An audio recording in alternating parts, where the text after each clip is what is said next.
Assalamualaikum warahmatullahi wabarakatuh. Tuan-tuan dan puan-puan yang mati sekalian, tuan-tuan masih bersama dengan saya membincangkan satu buku yang pernah saya tulis, iaitu beberapa kesilapan mendidik anak. Saya mengambil 20 daripada 40 kesilapan yang terdapat dalam buku itu untuk saya bentangkan kepada tuan-tuan dalam bentuk video ini, tuan-tuan dan puan. InsyaAllah. Kesilapan yang berikutnya ialah kesilapan yang ke-10, tuan-tuan dan puan, ialah tidak memupuk sikap suka membaca. Sikap suka membaca dipupuk. So, saudara, pengalaman saya, pengalaman tuan-tuan dan perempuan, kalau tuan-tuan pergi negeri barat misalnya, pergi ke Australia, tuan-tuan pergi ke England, tuan-tuan pergi ke Amerika, tuan-tuan pergi ke Jepun, tuan-tuan pergi ke Korea, tuan-tuan pergi ke Taiwan, orang membaca, tuan-tuan, membaca. Dalam teksi membaca, dalam bas membaca, dalam kereta api membaca, duduk minum membaca, dekat kafe membaca, masa makan membaca, masa menunggu membaca, membaca di hospital membaca, tuan-tuan dan puan. Kadang-kadang seorang-seorang tu bawa dalam beg dia, orang perempuan bawa dalam beg, selain daripada make-up, alat make-upnya, yang ada ialah novel, yang ada ialah buku. Tuan-tuan tengok naik aja kapal terbang, yang dibimbitnya, selain daripada beg-begnya, yang dibimbitnya, yang dimasuk ialah buku yang tebal-tebal. Dalam perjalanan jauh misalnya, daripada Kuala Lumpur ke London 13 jam, tuan-tuan akan tengok orang sebelah membaca. Tapi kita orang Malaysia ni, tuan-tuan dan puan, orang Melayu macam saya ni agaknya jarang, tuan-tuan, jarang kita. Tak ramai yang membaca. Di rumah tak ramai membaca. Mak tak membaca, ayah tak membaca, anak tak membaca.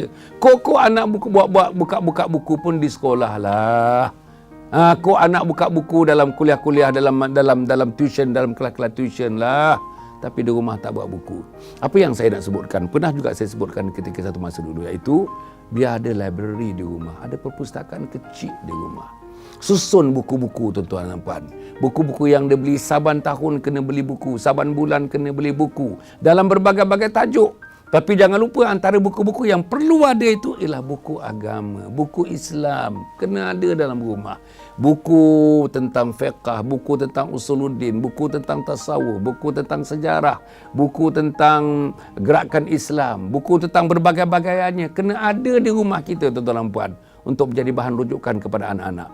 Tetapi untuk kita meletakkan supaya ada memupuk semangat membaca ini, ayah-ayah kena mulalah, tuan-tuan. Bukan baca surat khabar je.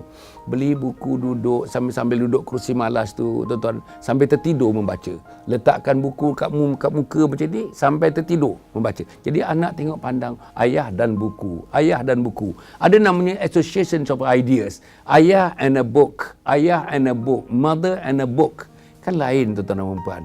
Tapi ayah dengan rokok, ayah dengan rokok, ya, mak dengan roti canai, akhirnya yang besar dalam keluarga itu rokok dan roti canai.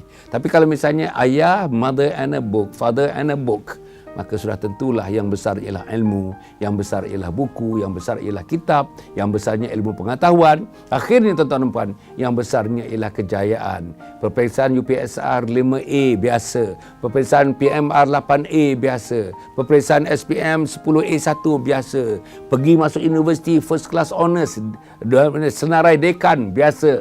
Ini akhirnya, awalnya dan akhirnya adalah daripada jiwa yang dilatih, semangat yang dipupuk. Apa dia semangatnya? Apa jiwanya? Jiwa membaca, jiwa ilmu, semangat membaca, semangat ilmu yang didahului terlebih dahulu mesti mengambil langkah awal oleh orang yang namanya ayah dan orang yang namanya ibu. Jangan biarkan masa berlalu.